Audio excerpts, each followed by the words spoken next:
नमस्कार। शास्त्रों के अनुसार ज्येष्ठ मास की शुक्ल पक्ष की एकादशी को निर्जला एकादशी कहा जाता है। निर्जला एकादशी व्रत सबसे कठिन व्रत माना जाता है। इस व्रत में भोजन और पानी दोनों का ही त्याग करना होता है।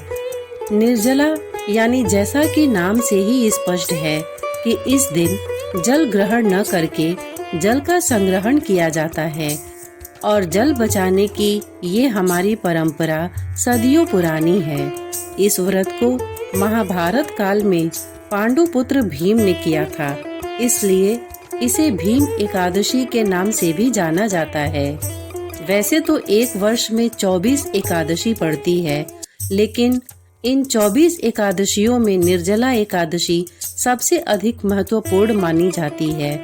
पौराणिक शास्त्रों में निर्जला एकादशी व्रत का बहुत अधिक महत्व बताया गया है। मान्यतानुसार इस दिन व्रत रखने से सभी तीर्थ स्थानों पर स्नान करने के बराबर पुण्य प्राप्त होता है। इस व्रत की सबसे खास बात यह है कि साल भर में आने वाली सभी एकादशियों का फल केवल इस व्रत को रखने से मिल जाता है। शास्त्रों के अनुसार यदि इस दिन पूरे विधि विधान से भगवान श्री विष्णु की पूजा की जाए तो चल अचल संपत्ति, यश, वैभव, धन धान्य, कीर्ति, सफलता और सभी सांसारिक खुशियों की प्राप्ति भी होती है। श्री व्यास जी के अनुसार वृषभ और मिथुन के संक्रांति के बीच ज्येष्ठ मास के शुक्ल पक्ष की एकादशी आती है, जो निर्जला एकादशी के नाम से जानी जाती है। इस एकादशी व्रत में स्नान और आचमन के सिवा जल वर्जित है तथा आचमन में 6 मासे से अधिक जल का उपयोग नहीं होना चाहिए, अन्यथा वह मद्यपान के सदृश हो जाता है। इस एकादशी का पुण्य समस्त तीर्थों और दानों से अधिक है। अतः केवल निर्जला एकादशी के एक दिन मनुष्य निर्जल रहने से पापों से मुक्त हो जाता है। इस दिन भगवान विष्णु की पूजा में उनकी स्तुति तुलसी का प्रयोग करने से श्री हरि प्रसन्न होते हैं तथा इस दिन जल ग्रहण न करके व्रत खोलने के बाद ही जल का सेवन करना उचित माना गया है। आइए अब जानते हैं निर्जला एकादशी व्रत की कथा के बारे में। निर्जला एकादशी व्रत की कथा के अनुसार इस व्रत से जुड़ी पौराणिक कथा महाभारत काल से जुड़ी है। कथा के मुताबिक एक बार महाबली भीम को व्रत करने की इच्छा हुई और उन्होंने महर्षि व्यास से इसके बारे में जानना चाहा। उन्होंने अपनी परेशानी उन्हें बताते हुए कहा कि उनकी माता, भाई और पत्नी सभी एकादशी के दिन व्रत करते हैं, लेकिन भूख बर्दाश्त नहीं होने के कारण उन्हें व्रत करने में परेशानी होती है। इस पर महर्षि व्यास ने भीम से ज्येष्ठ मास की निर्जला एकादशी व्रत को शुभ बताते हुए यह व्रत करने को कहा। उन्होंने कहा कि इस व्रत में आचमन में जल ग्रहण किया जा सकता है, लेकिन अन्न से परहेज किया जाता है। इसके बाद भीम ने मजबूत इच्छा शक्ति के साथ यह व्रत कर पापों से मुक्ति पाई। निर्जला एकादशी के दिन सिंदूर के ये उपाय करें। मान्यता है कि इस दिन कुछ खास उपाय करने से वैवाहिक जीवन का तनाव दूर होता है और पति के साथ रिश्ता लंबा और प्यार भरा बना रहता है। साथ ही शादी कभी टूटती नहीं है। निर्जला एकादशी के दिन व्रत करने से अखंड सौभाग्य की प्राप्ति होती है। यह भी माना जाता है कि इस दिन कुछ उपायों को करने से शादीशुदा जिंदगी से जुड़ी समस्याएं दूर होती हैं। मान्यता है कि इस दिन सिंदूर से जुड़े उपाय करने से विवाह कभी टूटता नहीं है और पति के साथ रिश्ता मजबूत होता है। आइए जानते हैं इन उपायों के बारे में। वैवाहिक जीवन की अशांति दूर करने के लिए निर्जला एकादशी के दिन पति के हाथों से सिंदूर लगवाएं, फिर मांग के सिंदूर से ही पति को टीका करें। निर्जला एकादशी से शुरू करके ऐसा रोज करें, इससे वैवाहिक जीवन की खोई शांति लौट आएगी।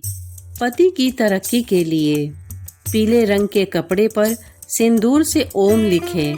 पति के पर्स में उस कपड़े की तह करके रख दें। इससे पति की तरक्की होगी, उन्हें सफलता मिलेगी।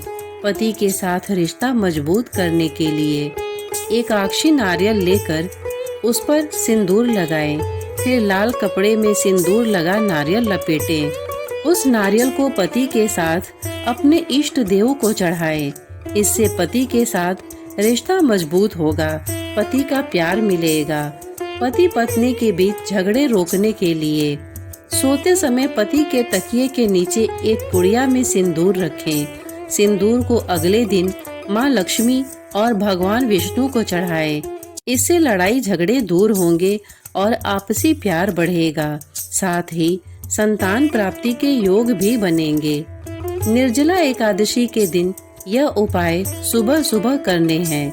इसके अलावा आप रात को भी कर सकते हैं। यह 2 समय ही इसलिए क्योंकि सिंदूर के उपाय गुप्त रखने हैं। निर्जला एकादशी के दिन इन उपायों के बारे में किसी को भी नहीं बताना है। तुलसी उपाय। इस दिन करें तुलसी के विशेष उपाय, होगा धन लाभ।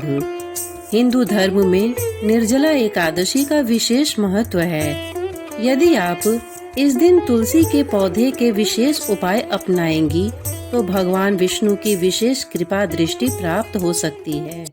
इस दिन यदि आप उपवास करने के साथ तुलसी के पौधे के कुछ उपाय करेंगी तो आपके जीवन में खुशहाली बनी रहेगी और धन लाभ मिलेगा। भोग में चढ़ाएं तुलसी की पत्तियां। यदि आप निर्जला एकादशी के दिन भगवान विष्णु को पंजीरी और चरणामृत का भोग लगाती हैं और उसमें तुलसी के कुछ पत्ते डालती हैं तो आपके जीवन में सदैव खुशहाली बनी रहेगी और भगवान विष्णु की विशेष कृपा प्राप्त होगी। यदि आप इस दिन एकादशी की कथा का पाठ करने के बाद प्रसाद समस्त परिवार में वितरित करती हैं तो आपके लिए विशेष रूप से फलदायी होगा। वैसे मान्यता है कि भगवान विष्णु को जब भी भोग लगाएं उसमें तुलसी दल अवश्य मिलाएं। तुलसी जी को भगवान विष्णु की प्रिया माना जाता है, इसलिए उन्हें भोग में शामिल करना अत्यंत लाभकारी माना जाता है। तुलसी की करें पूजा। यदि आप निर्जला एकादशी के दिन भगवान विष्णु समेत तुलसी की पूजा करती हैं तो आपके लिए विशेष रूप से फलदायी होगा। इस दिन आपको तुलसी माता का पूर्ण श्रृंगार करके पूजन करना चाहिए और उनकी आरती करनी चाहिए। इससे आपको समस्त पापों से मुक्ति मिल सकती है और बिगड़े काम बन सकते हैं। तुलसी की पूजा के लिए आप उनके सामने दीपक प्रज्वलित करें और आरती करें। यदि आप विधि विधान से तुलसी की पूजा करेंगी तो आपको अवश्य लाभ होगा, लेकिन आपको ध्यान रखना है कि निर्जला एकादशी के दिन तुलसी के पौधे को जल न दें, क्योंकि इस दिन माता तुलसी भी विष्णु जी के लिए निर्जला व्रत करती हैं। तुलसी की करें परिक्रमा। यदि आप निर्जला एकादशी के दिन तुलसी की 7 या 11 परिक्रमा करती हैं तो आपके लिए फलदायी होगा। इस दिन माता तुलसी की पूजा के बाद उनकी आरती करें और परिक्रमा करें, जिससे आपकी मनोकामनाएं पूर्ण हो सकती हैं। इस दिन माता तुलसी की परिक्रमा करते हुए उनके मंत्रों का जाप भी करें। ध्यान रखें, तुलसी की परिक्रमा हमेशा सही दिशा में ही करनी चाहिए। तुलसी के पौधे की उल्टी दिशा में परिक्रमा करना आपके लिए शुभ नहीं है। तुलसी को लाल चुनरी चढ़ाएं। यदि आपके दाम्पत्य जीवन में समस्याएं आ रही हैं, तो आप ध्यान रखें कि माता तुलसी को लाल चुनरी चढ़ाएं। लाल चुनरी को सौभाग्य का प्रतीक माना जाता है, इसलिए इसे तुलसी में चढ़ाने से भगवान विष्णु और माता लक्ष्मी की कृपा आपके ऊपर सदैव बनी रहती है, जो आपके दाम्पत्य जीवन के लिए शुभ माना जाता है। विष्णु जी के मंत्रों का जाप। निर्जला एकादशी के दिन प्रातः जल्दी उठकर स्नान के बाद भगवान विष्णु के मंत्र ओम नमो भगवते वासुदेवाय नमः मंत्र का जाप करें। इस मंत्र का जाप करते हुए यदि आप माता तुलसी की पूजा करती हैं तो खुशहाली सदैव बनी रहती है। इस दिन आप विष्णु जी को भोग लगाने के साथ तुलसी के पौधे में भी भोग अर्पित करें, जिससे आपकी मनोकामनाओं की पूर्ति होगी। तुलसी के पास रखें शालिग्राम। ज्योतिष शास्त्र के अनुसार तुलसी के पौधे के पास या तुलसी के पौधे के साथ शालिग्राम जी अवश्य रखने चाहिए। शालिग्राम जी तुलसी माता के पति हैं, ऐसे में दोनों को साथ में रखना चाहिए। निर्जला एकादशी के दिन करें ये उपाय, पितृदोष से मिलेगा छुटकारा। निर्जला एकादशी के दिन यदि कुछ उपाय अपनाए जाएं, तो व्यक्ति को पितृदोष से मुक्ति मिलती है और घर में सुख समृद्धि आती है। आइए जानते हैं निर्जला एकादशी के दिन अपनाए जाने वाले उपायों के बारे में। यदि आपकी कुंडली में पितृदोष है तो उससे मुक्ति पाने के लिए एकादशी के दिन पानी का दान करें। संभव हो तो रास्ते में प्याऊ लगवाएं।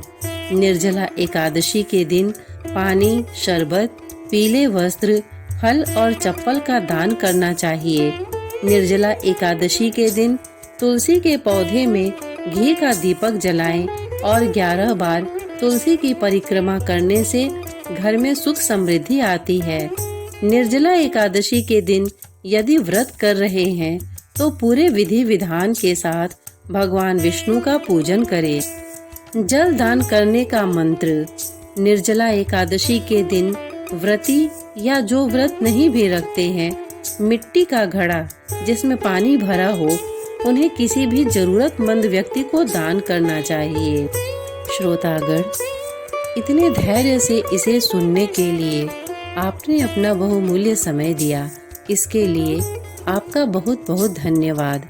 साथ ही प्रस्तुत जानकारी आपको कैसी लगी, इसके बारे में हमें कमेंट करके अवश्य बताएं। और यदि उपयुक्त जानकारी आपको पसंद आई हो तो इसे लाइक, शेयर और चैनल को सब्सक्राइब जरूर करें। धन्यवाद।